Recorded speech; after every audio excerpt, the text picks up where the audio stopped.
How's it going, everybody? RazingHel here, and today I'm going to be covering 5 of what I believe to be the most common mistakes that new players playing as Woodie tend to make in the Forge event for Don't Starve Together. The list that I'm going to be presenting here is in no particular order and is sourced primarily from my experience playing the Forge with inexperienced Woodie mains. Number 1. Kiting mobs unnecessarily. People tend to take the idea of Woodie being a kite a little bit too literally. I'd say most of the game he's a tank, but one of the exemplary behaviors demonstrated by newer players who think Woodie is all kite all the time is when they'll grab a couple of scorpions or a couple of snortises and they'll just kind of kite them around the arena. And this really does the team no favor. Granted, you have a wicker bottom on your team who can do decent crowd control because she'll be able to cycle between using the healing staff and using a book to petrify mobs. There's just really no reason to have Woodie running around like a chicken with his head cut off, keeping like 2 or 3 mobs occupied while not dealing any damage really. I've noticed this happen a few times, and like I said before, I think people take Woodie being a kite a little bit more seriously than it actually is. The only time that Woodie ends up needing to really be a kite is for either of the bosses, the Boarillas or the Grand Forge Boarrior. But I guess the important thing to take away here is that don't kite ordinary mobs around the arena as Woodie. It really does not do the team any favors. Number 2 mistake that players make: wearing the wrong armor or headgear, whichever of the two. So I see a lot of newer players who think that to be a good kite you have to be the speediest boy in the entire game, and that's simply not the case. You can easily dodge the Boarilla's attacks when you're kiting it simply by wearing the feathered wreath. This is a piece of headgear that drops very early on in the game, and it means you can get rid of your feathered reed tunic. So I've seen a lot of new players who will be running around using a feathered reed tunic instead of the stone splint mail, and the main reason this is a problem is because the feathered reed tunic only has 60% defense value, whereas the stone splint mail has 85% defense. And oftentimes when a newer player is playing Woodie, they're going to take more hits from the Boarilla because they don't quite anticipate the attack pattern that's going on there, and it's really common then that they all get killed by the Boarilla because they just don't have as much armor to help them tank it out. So I would most certainly recommend, if you are playing as Woodie, wear better armor. You don't have to be the speediest. You can forget about that 10% additional movement speed from the feathered reed tunic. Go for something that's actually going to buff your defensiveness,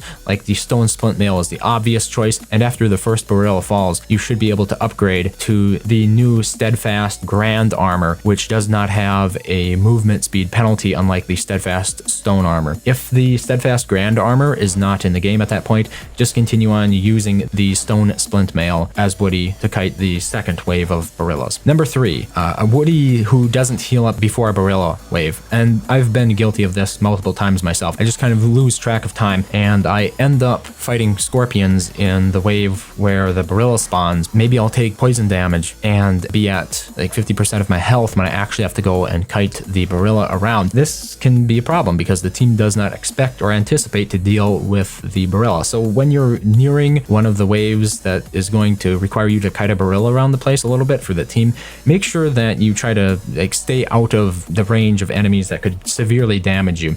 Same thing goes before entering the second Boarilla wave when there are 2 Boarillas and Woodie usually grabs one and sort of kites it around. Just stop fighting the first Boarilla at the end of the first Boarilla wave. I've had it where the Woodie will just get killed continuously, and sometimes the problem is compounded by them wearing the wrong armor on top of it, and it just won't stay out of there and heal up so we can jump into the next wave without having to like sleep the 2 Boarillas first in that wave where 2 Boarillas come in. So that's just something to keep in mind, is don't feel like you have to be a tank in there all the time. Heal up. It's more important that you're ready to go and actually grab the Boarilla and kite it around rather than having to have the team deal with it while you have to be revived or have your health topped off. Number 4 mistake that Woodie players make is losing control of the Boarilla. I think this is a little bit obvious. You know, as a kite, the idea is that you don't lose control of your Boarilla, but I think some players don't understand that the axe, when you throw it, draws the Boarilla to you immediately. So they think that by kiting him, they have to kite him around sort of as they would with like a ranged character.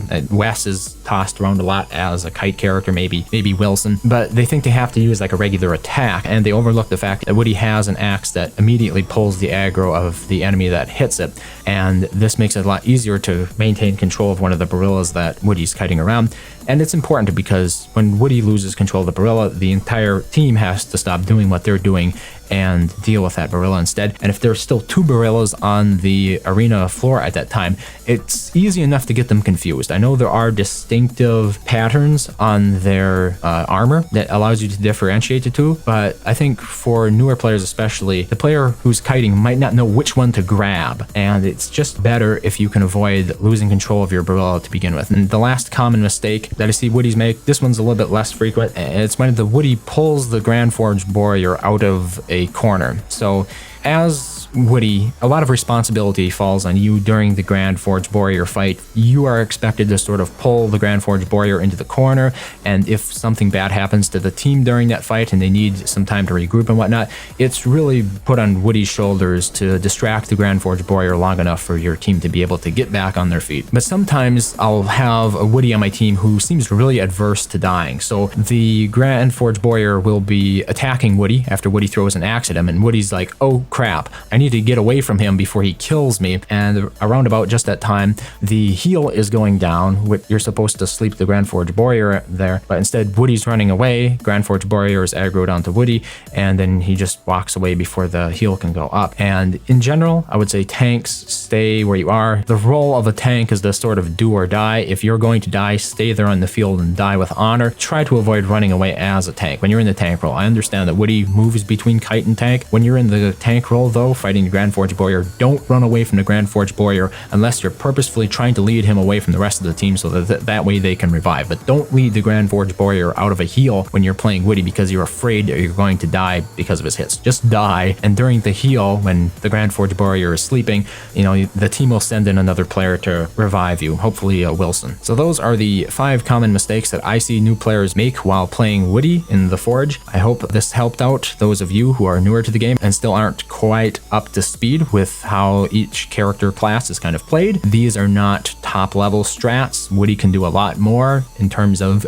animation canceling, which is beyond the scope of this video in particular. But if you happen to know of some players in the Forge who maybe don't understand how to play Woodie, feel free to link them to this video so that way you're kind of on the same footing and you won't have to write them an entire essay to explain to them how Woodie is usually played and a lot of the mistakes that newer players will tend to make when playing him sort of intuitively. So thank you very much for watching as always, and I hope to see you next time.